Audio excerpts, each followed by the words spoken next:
नमस्कार, स्वागत है आपका आज के मुख्य समाचार में। मुख्यमंत्री नीतीश कुमार जी ने बड़ी घोषणाएं कर दी है। साथ ही केंद्र सरकार ने बिहार के साथ देश की जनता के लिए कई बड़े फैसले कर लिए। देखिए, बिहार में कुछ ही दिनों में विधानसभा का चुनाव कराना चाहते हैं नीतीश कुमार जी, और चुनाव से पहले नीतीश कुमार जी बिहार में कई बड़े काम कर लेना चाहते हैं ताकि जनता के बढ़ चढ़कर वोट नीतीश कुमार जी को मिले। तो इधर मोदी सरकार गिरने की बातें हो रही है, लेकिन प्रधानमंत्री नरेंद्र मोदी जी ने कह दिया है कि छोड़ो ना यार, चाहे हारे या जीते, हमारी सरकार रही या ना रही, जितने दिन सरकार में रहेंगे जनता के लिए काम करेंगे। और मोदी जी ने कई बड़े ऐलान कर दिए। सबसे पहले देखिए, बिहार में बेरोजगारी भत्ता नियमावली 2024 की स्वीकृति मिल गई है। यदि सरकार रोजगार नहीं दे पाई तो घर बैठे अब लोगों को सरकार पैसे देगी। साथ ही बिहार में शराबबंदी को खत्म किया जा सकता है। शराबबंदी खत्म करने पर भी बिहार में विचार हो रहा है। साथ ही मुख्यमंत्री नीतीश कुमार जी ने दलित, महादलित, अल्पसंख्यक और अति पिछड़ा के लिए खजाना खोल दिया है। साथ ही बिहार में सरकारी नौकरी करने वाले सरकारी सेवकों के लिए मकान किराए में बड़ी बढ़ोतरी कर दी गई है। अब ज्यादा एचआरए मिलेगा। तो इधर प्रधानमंत्री नरेंद्र मोदी जी ने कहा है कि हार जीत का हिसाब बाद में करेंगे, चाहे हमारी सरकार रहे या ना रहे, जितने दिनों तक सरकार में रहेंगे जनता की सेवा करते रहेंगे। मोदी कैबिनेट में बड़ा फैसला हो गया है कि 3 करोड़ गरीबों के आवास बनाए जाएंगे। पहले 4 करोड़ आवास बनाए गए थे, 10 सालों में 4 करोड़ आवास बनाए गए हैं, और इस बार 5 सालों के अंदर 3 करोड़ आवास बनाए जाएंगे, और इनमें से लगभग 1.5 करोड़ आवास बनाने की स्वीकृति भी दे दी गई। पीएम किसान सम्मान निधि योजना के तहत किसानों के खाते में पैसे भेज दिए गए हैं। तो आखिर सरकार ने क्या क्या बड़े ऐलान किए हैं, देश की जनता के लिए क्या क्या नए नियम लागू हुए, साथ ही जो 1 जुलाई से नया कानून लागू हो रहा है उसमें जनता के लिए क्या क्या सुविधाएं दी जाएगी, तमाम खबरों को विस्तार से बात करेंगे। इससे पहले आपसे एक छोटी सी अनुरोध है, कृपया वीडियो को एक प्यारा सा लाइक अवश्य कर दीजिएगा। आपका लाइक करना ही हमारी मेहनत का फल होता है। आज आपको कई इंपॉर्टेंट जानकारी मिलेगी, वीडियो को पूरा जरूर ही देखिएगा, कहीं जाइएगा मत। देखिए, लोकसभा चुनाव के बाद नीतीश कैबिनेट की बैठक में 25 एजेंडों पर मुहर लग चुकी है, जिसमें से सबसे बड़ा फैसला बिहार में बेरोजगारी भत्ता नियमावली को मंजूरी दी गई, ये लिया गया। देखिए, अब मनरेगा के तहत बिहार में बेरोजगारी भत्ता नियमावली 2024 की स्वीकृति मिल गई है। अब बेरोजगारी का आवेदन देने के बाद यदि आवेदक को 15 दिन के भीतर यदि रोजगार नहीं मिलता है तो राज्य सरकार रोजगार मांगने वाले को मांग तिथि से तय सीमा के भीतर दैनिक बेरोजगारी भत्ता देगी, और ये भत्ता तब तक दिया जाएगा जब तक उनको रोजगार नहीं मिल जाता है। तो आखिर कितना पैसा मिलेगा ये भी जान लीजिए। देखिए, बिहार में मनरेगा के तहत प्रत्येक दिन की मजदूरी 228 रुपए है।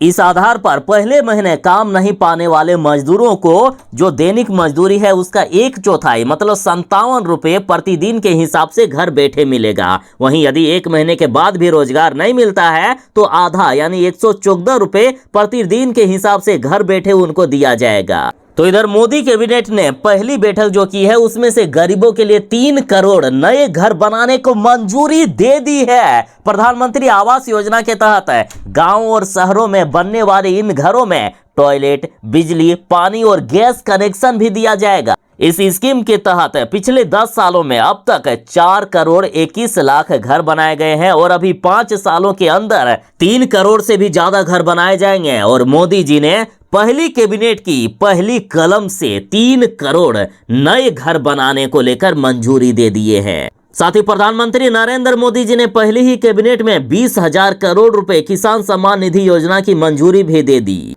कई किसानों को पैसे मिल चुके हैं, जिनको नहीं मिले हैं उनके खाते में पैसे आना शुरू हो गए हैं। पीएम किसान सम्मान निधि योजना की 17वीं किस्त की राशि की मंजूरी दे दी गई है। उसके साथ ही मोदी जी ने कहा है कि 70 साल से ज्यादा उम्र के जितने भी बुजुर्ग हैं उनको भी आयुष्मान योजना के तहत प्रत्येक साल 5 लाख रुपए फ्री इलाज की सुविधा दी जाएगी। और सुनिए, इस बार चुनाव में रोजगार का मुद्दा सबसे बड़ा मुद्दा रहा है। मोदी जी ने रोजगार और नौकरी पर उतने भी ध्यान नहीं दिए, जबकि मंदिर, मस्जिद, धर्म ये सब पर ज्यादा बीजेपी नेताओं ने ध्यान दिया, जिसका नतीजा रहा कि आज बीजेपी को बहुमत नहीं मिल पाया है। और अब ये मोदी सरकार समझ चुकी है कि बिना बेरोजगारी दूर किए कुछ भी नहीं हो सकता है।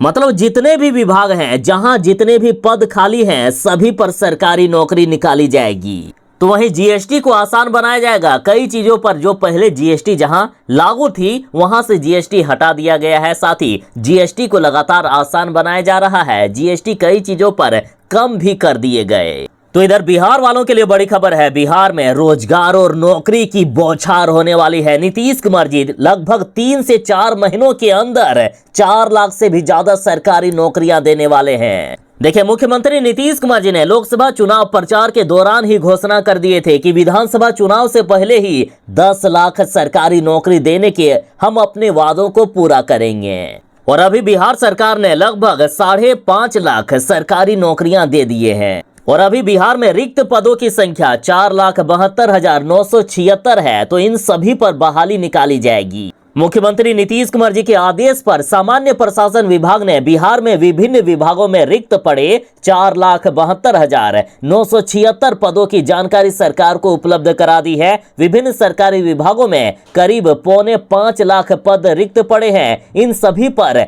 बहाली की जा रही है। और अभी ही 45,000 पदों पर स्वास्थ्य विभाग में बहाली निकाल दी गई। देखिए, अगले 4 महीनों के भीतर डॉक्टर, नर्स सहित 45,000 से भी अधिक पदों पर नियुक्ति आ जाएगी। खबर है कि अगले महीने से ही इसका नोटिफिकेशन निकाल दिया जाएगा। 4 महीनों के भीतर सरकार नियुक्ति पत्र थमा देगी। और इस बहाली में एएनएम के 15,089 पदों पर बहाली होगी।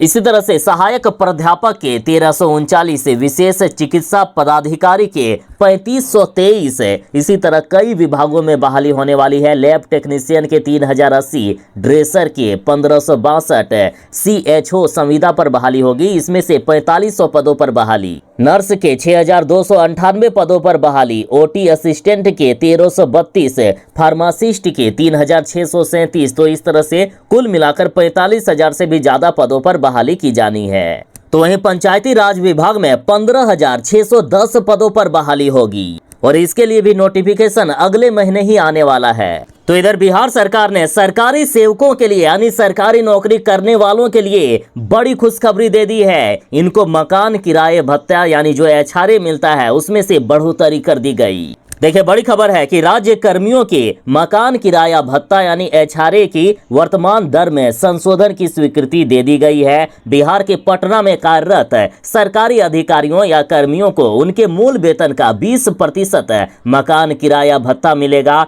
तो वहीं इन शहरों पर मूल वेतन का 10% मकान किराया भत्ता मिलेगा। देखिए, अररिया, आरा, औरंगाबाद, बगहा, बेगूसराय, बेतिया, भागलपुर, बिहार शरीफ, बक्सर, छपरा, दरभंगा, डेहरी, गया, गोपालगंज, हाजीपुर, जमालपुर, जमुई, कटिहार, किशनगंज, लखीसराय, मधुबनी, मोकामा, मोतिहारी, मुंगेर, मुजफ्फरपुर, नवादा, पूर्णिया, सहरसा, समस्तीपुर, सासाराम, सीतामढ़ी, सिवान, सुपौल आदि शहरों में सरकारी सेवकों को मूल वेतन का 10% मकान किराया भत्ता यानी एचआरए मिलेगा। तो वहीं अवर्गीकृत शहरों में कार्यरत सरकारी सेवकों को मूल वेतन का 7.5% और ग्रामीण क्षेत्रों में सरकारी कर्मियों को मूल वेतन का 5% किराया भत्ता मिलेगा। तो वहीं दिल्ली और मुंबई में पदस्थापित राज्य कर्मियों को 30% की दर से एचआरए दिया जाएगा। और ये संशोधन 1 जनवरी 2024 से ही लागू होगा। यानी जनवरी के बाद किसी भी महीने का यदि एचआरए किसी सरकारी कर्मी को नहीं मिला है तो उनको भी बढ़ा हुआ ही एचआरए मिलेगा।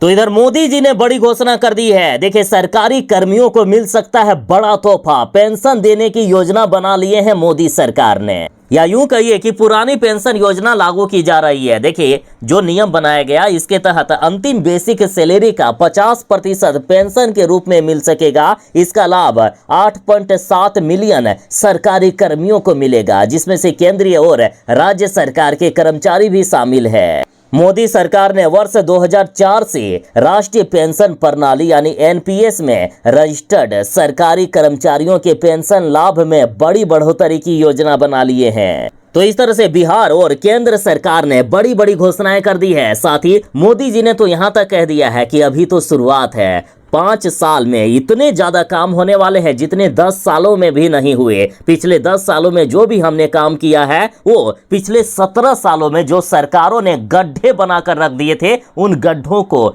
भरने में चला गया। असली विकास तो इस बार होगा। इस बार देश में रिकॉर्ड तोड़ विकास किया जाएगा। तो इधर बिहार सरकार भी लगातार जनता के लिए कई बड़ी घोषणाएं कर दी हैं। देखिए, मुख्यमंत्री जी ने कहा है कि बिहार में कोई भी परिवार आवास विहीन नहीं रहेगा। जिनके पास जमीन नहीं है उनको जमीन दिया जाएगा और जमीन मिलने के बाद उनका आवास भी पास करवा दिया जाएगा। साथ ही जिनका अभी तक आवास नहीं बना है लेकिन उसके पास पहले से ही जमीन उपलब्ध है तो उन सभी को भी मुख्यमंत्री आवास योजना के तहत आवास मिलेगा। यदि किसी को पीएम आवास योजना के तहत आवास नहीं मिला है बिहार में तो उनको मुख्यमंत्री आवास योजना के तहत आवास दिया जाएगा। साथ ही शराबबंदी को लेकर भी बड़ा फैसला किया जा रहा है। जीतनराम मांझी अब खुद नीतीश कुमार जी से बात करेंगे और शराबबंदी को खत्म करने को लेकर दबाव बनाया जाएगा। साथ ही बीजेपी भी चाहती है कि नीतीश कुमार जी शराबबंदी को खत्म कर दे। तो इस तरह से बिहार वालों के लिए कई बड़े फैसले कर लिए गए हैं। बिहार में इन जो अभी कुछ महीने बाकी हैं इनमें बड़े बड़े फैसले किए जाएंगे। विधानसभा चुनाव से पहले हर एक काम नीतीश कुमार जी पूरा कर लेंगे जो अभी अधूरे पड़े हुए हैं। तो ये थी फिलहाल तक की एक बड़ी खबर।